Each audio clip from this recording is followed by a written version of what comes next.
نحمده ونصلي على رسوله الكريم أما بعد فأعوذ بالله من الشيطان الرجيم بسم الله الرحمن الرحیم۔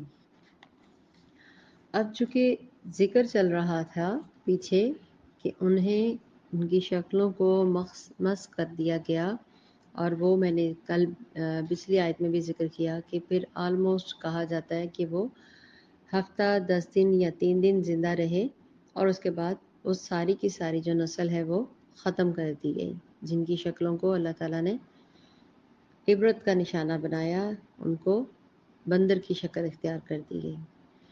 اب یہاں پہ جو آیت کا معنی آ رہا ہے کہ فَجَعَلْنَاهَا، یہاں پہ جو ناہا ہے نا وہ اس واقعے کا ذکر ہے، یہاں پہ اس کا معنی آ رہا ہے کہ ہم نے اس واقعے کو جو ان کے سامنے تھا، بینہ یداہا، یہاں پہ اس کو سمجھنا بھی بہت ضرورت ہوتی ہے۔ بین کہتے ہیں درمیان، یدا دونوں ہاتھوں کے درمیان، ٹھیک ہے۔ اب آپ دیکھیں جو آپ کے دونوں ہاتھوں کے درمیان چیز ہوگی، آپ اس کو کتنا کلیئرلی محسوس کریں گے اور بہت جلدی آبزرو کر لیں گے۔ تو یہاں پہ اس ہی چیز کا ذکر ہے کہ اللہ تعالیٰ فرماتے ہیں کہ فَجَعَلْنَاهَا، پھر ہم نے اس واقعے کو یا اس بستی کو عبرت کا سامان بنا دیا ان کے لیے جو سامنے موجود تھے۔ ان کے سامنے مطلب مثال دیئے بینہ یداہا، ان کے دونوں ہاتھوں کے درمیان آپ کے سامنے جو کچھ ہوگا، اس زمانے میں جو لوگ موجود تھے ان کے سامنے یہ واقعہ پیش آیا، تو کیا بنا؟ یہ عبرتناک واقعہ نصیحت کے لیے استعمال کیا گیا۔ نکالن عبرتناک، لما ان کے لیے بینہ یدیہا جو ان کے سامنے تھے، جو اس دور میں موجود تھے، وما خلفہا، اب اور کیا بات آ رہی ہے؟ وما اور ان کے لیے خلفہا، خلف کہتے ہیں پچھلے، پیچھے سے بعد میں آنے والے کو لیے، بعد میں آنے والے مطلب جو آگے والی نسلیں آئیں گی، جو ان فیوچر لوگ آئیں گے ان کے لیے بھی۔ وَمَوْعِظَةً لِّلْمُتَّقِينَ، اور موز کہتے ہیں، واز کہتے ہیں، یہ واو اور واز کہتے ہیں کیا کہ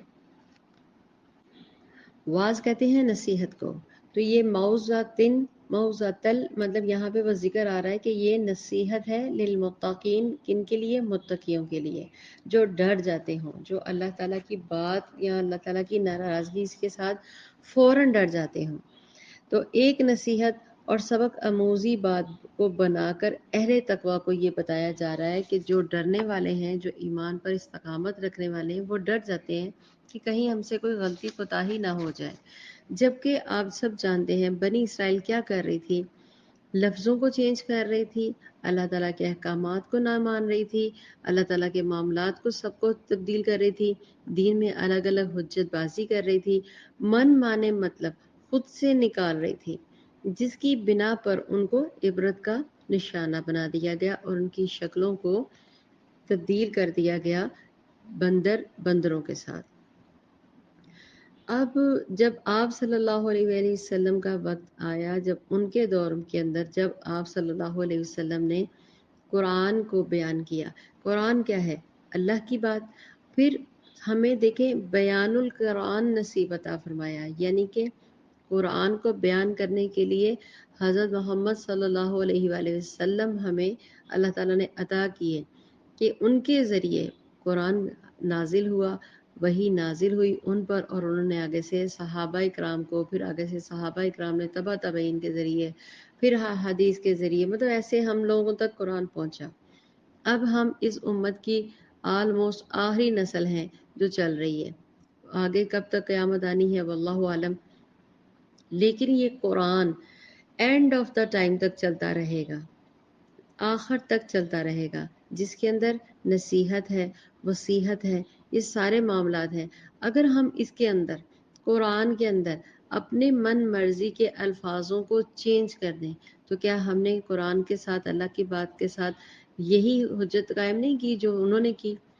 تو لہٰذا اپنی مرضی کے ساتھ دین کو بنا دینا، اپنی مرضی کے ساتھ دین کے اندر تبدیلیاں کر لینی، اپنی مرضی کے ساتھ چیزوں کو چینج کر دینا جو اس کے اندر لکھی ہوئی ہیں واضح صاف کلیئر، آپ اس کو اپنے معنی دے کے تبدیلیاں کریں گے تو کیا اللہ تعالیٰ کا آپ کے اوپر رحم نازل ہوگا کہ غضب نازل ہوگا؟ جبکہ یہاں پہ قرآن شروع ہوتے ساتھ ہی کیا کہا جاتا ہے؟ لا ریبہ فی، اس میں کوئی شک، کوئی شبہ، کوئی ڈاؤٹ ہے ہی نہیں ہے، یہ آپ صلی اللہ علیہ وسلم پر نازل کیا گیا۔ اور اس کے اندر جتنے بھی واقعات ہیں وہ ہمیں کیوں دیے گئے ہیں؟ اس لیے دیے گئے ہیں تاکہ ہم اس سے نصیحت حاصل کریں، اس سے ہم سبق حاصل کریں۔ لیکن سبق بھی کن کے لیے ہے؟ یہ کس کے لیے؟ للمتقین، جو ڈرنے والے ہیں، جو اللہ تعالیٰ کے احکامات کو ماننے والے ہیں۔ واعظ ایسی نصیحت کو کہتے ہیں جو دل کو پگھلا دے۔ تو یہ یہاں پہ ایسی نصیحت، یہ دیکھیں نا کم عبرتناک واقعہ ہے کہ ان کی شکلیں ہی بدل دی گئیں۔ کیوں؟ جن لوگوں نے سبت کے قانون کو، اس کے خلاف ورزی کی۔ سبت کا قانون وہی مچھلیاں پکڑنے والا، یاد ہے ہفتے والے دن؟ انہوں نے خلاف ورزی کی، لیکن یہ ایک ریزن نہیں تھی نا، آپ اس کے پیچھے پڑھتے جا رہے ہیں، مسلسل پڑھتے جا رہے ہیں کہ وہ کیا کیا تبدیلیاں کرتے تھے، ہر بات پہ انکار، ہر ایک بات کے اوپر اختلاف۔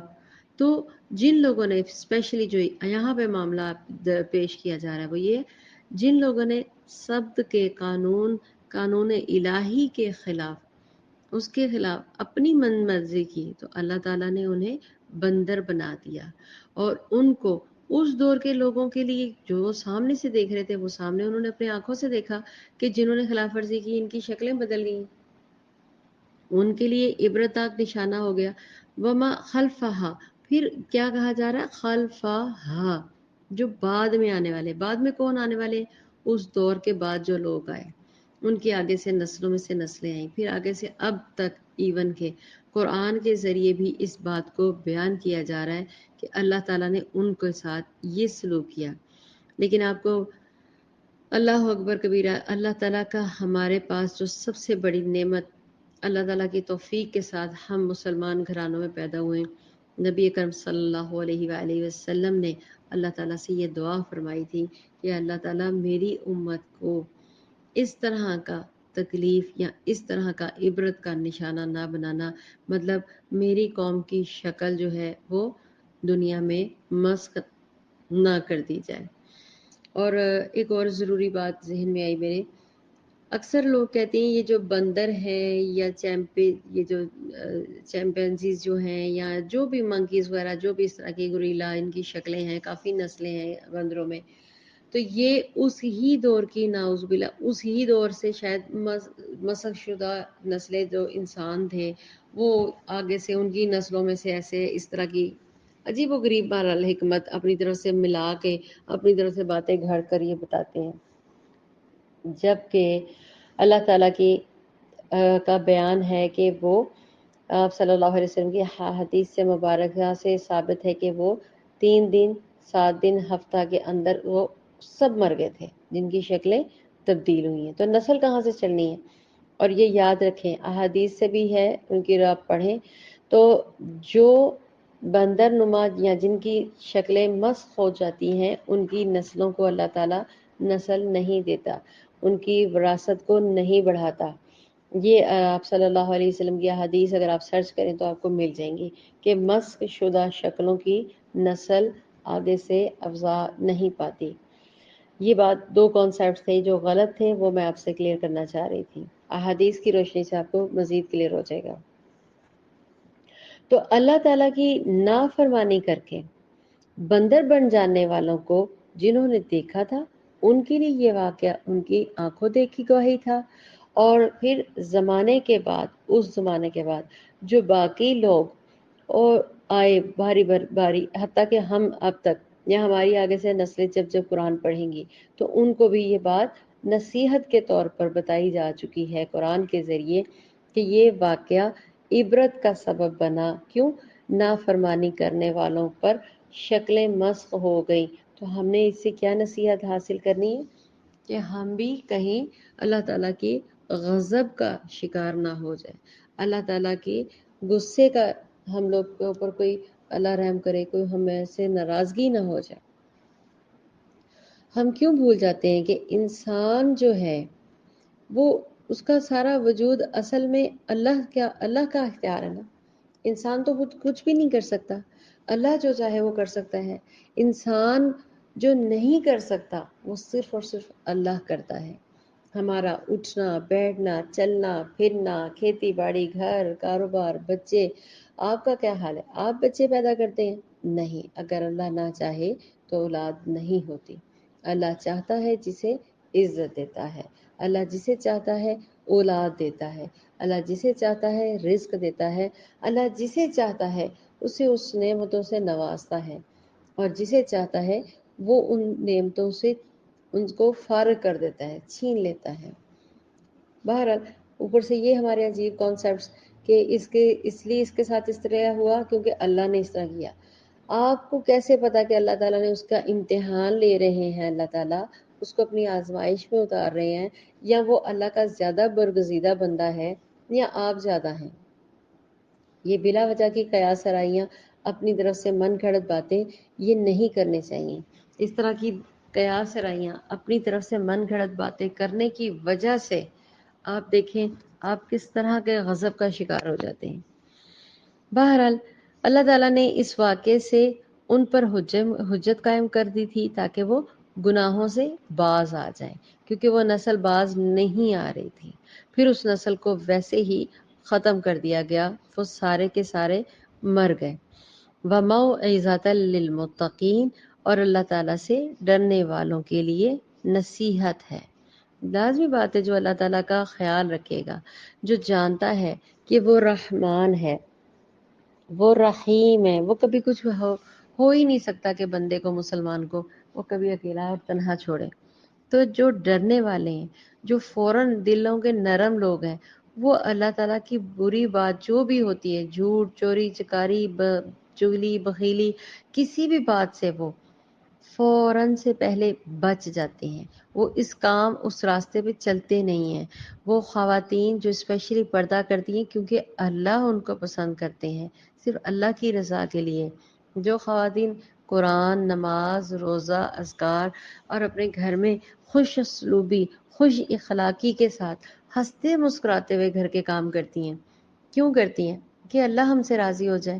جو مولوی حضرات ہیں یا جو مسلمان لوگ ہیں، وہ 5 وقت کی نماز پڑھتے ہیں یا اپنے درس کرتے ہیں یا تدریس کا کام کرتے ہیں یا نیکی کے کام کرتے ہیں، صدقہ کرتے ہیں، خیرات کرتے ہیں، چھوٹی نیکیاں کمانے کی کوشش کرتے ہیں، سلام کو عام کرتے ہیں، دین کے اندر جو فضول قسم کی باتیں ان سے منع کرتے ہیں، اور خود بھی باز رہتے ہیں. کیوں؟ اللہ ان سے راضی ہو جائے. ان کی خوشنودی صرف اس میں ہوتی ہے کہ اللہ ہم سے راضی ہو جائے اور اللہ تعالی ہمیں خوش ہو کر جنت میں داخل کرے. تو جو لوگ نصیحت کرتے ہیں، نصیحت کو سمجھتے ہیں، وہ اللہ کی للمتقین، وہی ہیں تقوی والے ہیں جو واعظ سے، تبلیغ سے نصیحت حاصل کرتے ہیں. حجتیں نہیں قائم کرتے، ہاں فلاں تو یوں کرتا ہے تو ہم بھی یوں کریں، ہاں فلاں تو یوں کرتا ہے ہم بھی یوں کریں. نہیں، ہم نے ایسا نہیں کرنا. ہم نے وہ کرنا ہے جو اللہ تعالیٰ کا حکم ہے. ہم نے وہ کرنا ہے جو آپ صلی اللہ علیہ وآلہ وسلم نے اپنے عمل سے، اپنی نصیحت سے، اپنی وصیحت سے، اپنی احادیث کے ذریعے صحابہ اکرام کو سکھایا. ان کا سب سے زیادہ بڑا رزلٹ آپ نے دیکھنا ہے کہ ہم کیا کریں. صحابہ اکرام کو دیکھیں. آپ صلی اللہ علیہ وسلم پوری دنیا کے لیے راہبر تھے، گائیڈ تھے، استاد. ان سے بڑا کوئی استاد ہے؟ ہو ہی نہیں سکتا. آپ محبت تب کریں جب آپ ان کے بتائے ہوئے عمل پر عمل کریں، نہ کہ ہم اپنی طرف سے ہیلے بہانے حجتیں قائم کر لیں. تو یہاں پہ وہی ذکر کیا گیا ہے کہ یہ نصیحت کس کے لیے ہے؟ للمتقین، ان متقیوں کے لیے. مگر نصیحت کون پکڑتا ہے؟ صرف وہی متقی، کیونکہ وہی نصیحت سے فائدہ اٹھاتے ہیں نا، جو ان واقعات سے، ان عبرت ناک واقعات سے بھی اسپیشلی وہ سبق حاصل کریں اور اللہ تعالیٰ سے ڈرنے والوں کے ساتھ نصیحت کو اپنائیں. یہ چھوٹی سی مختصر سی بات ہے، لیکن اس کے اندر بہت زیادہ تبدیلیاں ہیں. اب دیکھیں کچھ لوگ ہیں اتنے زیادہ وہ اپنی طرف سے بات کو من گھڑت بنا لیتے ہیں. کچھ امریکہ سائڈ پہ یہاں انگریز لوگ یوں کہہ لیں کہ وہ کہتے ہیں جی پریئرز مین صلوات مین پریئر، پریئر مین آپ نے دعا کی تو آپ کی نماز ہو گئی. ہاؤ کوڈ اٹ پاسبل کہ آپ نے پرے کی تو آپ کی نماز ہو گئی؟ تو آپ صلی اللہ علیہ وسلم نے جو طریقہ بتایا نماز کا وہ سب کدھر؟ اپنی طرف سے نئی نئی انوینشن دین میں کر دینا کہ ہم تو بے انتہا درود پڑھتے ہیں. تو جب پہلے اللہ تعالیٰ کی دعا مانگنے کا طریقہ، پہلے اللہ کی حمد و ثنا بیان کریں. اللہ تعالیٰ کی حمد و ثنا کے لیے ہزاروں لاکھوں کروڑوں فرشتے موجود ہیں، لیکن دعا کا طریقہ بھی تو آپ صلی اللہ علیہ وسلم نے بتایا نا کہ پہلے حمد و ثنا ذکر کریں، اس کے بعد آپ صلی اللہ علیہ وسلم کے اوپر درود پڑھیں، درمیان میں اپنی دعا مانگے، پھر اختتام سے بھی اللہ سے گڑ گڑا کے اللہ جی مجھے نہیں معلوم کہ میری دعائیں قبول کیوں نہیں ہو رہی یا کیا وجہ ہے، یا آپ ہی صرف قبول کرنے والے ہیں نا. عطا کرنے والا تو اللہ کی ذات ہے، ہر چیز اللہ کی ذات ہے. گڑ گڑا کے دعا کریں، پھر اینڈ میں آپ درود کے ساتھ اس کو دعا کو مکمل کریں تو پھر وہ دعائیں قبول ہوتی ہیں. دعا میں عاجزی، مانگنے میں عاجزی، اول و آخر درود شریف، لیکن حمد و ثنا کے بغیر آپ کی تمام عبادات بیکار ہیں. نماز ایک جامع اور مکمل راستہ ہے اللہ تعالیٰ سے ڈائریکٹ بات کرنے کا، اور ہم نمازوں کو ہی فارغ کر دیتے ہیں. ہم کہتے ہیں ہم نے فلاں فلاں پیر، ہم نے فلاں فلاں گدی کے ساتھ بیعت کی ہوئی ہے تو ہم 100% ایکسیلنٹ جا رہے ہیں. نہیں، کوئی پیر، کوئی والدین، کوئی ماں باپ، کوئی بہن بھائی، کوئی بزرگ، کوئی مولوی آپ کو نہیں بخشوا سکتا جب تک کہ آپ کے اپنے اعمال آپ صلی اللہ علیہ وسلم کی سنتوں کے مطابق نہ ہوں، اللہ تعالیٰ کے بھیجے ہوئے قرآن کی شریعت کے مطابق نہ ہو. اللہ تعالیٰ ہم سب کو عمل کرنے کی توفیق عطا فرمائے، اور نہ کہ اللہ تعالیٰ ہم سے ناراض ہو. ہمیشہ ڈھونڈتے رہا کریں سچ اور حق کی بات. اللہ تعالیٰ ہم سے نیکی کے کام لے لے، ہم سے اللہ تعالیٰ ہمیں اہدینا الصراط المستقیم، ہمیشہ سیدھے راستے پر چلا دے، دکھا دے وہ راستہ جو جنت کی طرف جاتا ہو. آمین ثم آمین. وآخر دعوانا ان الحمد للہ رب العالمین. السلام علیکم ورحمۃ اللہ وبرکاتہ. سبحانک اللہم وبحمدک اشہد ان لا الہ الا انت استغفرک واتوب الیک.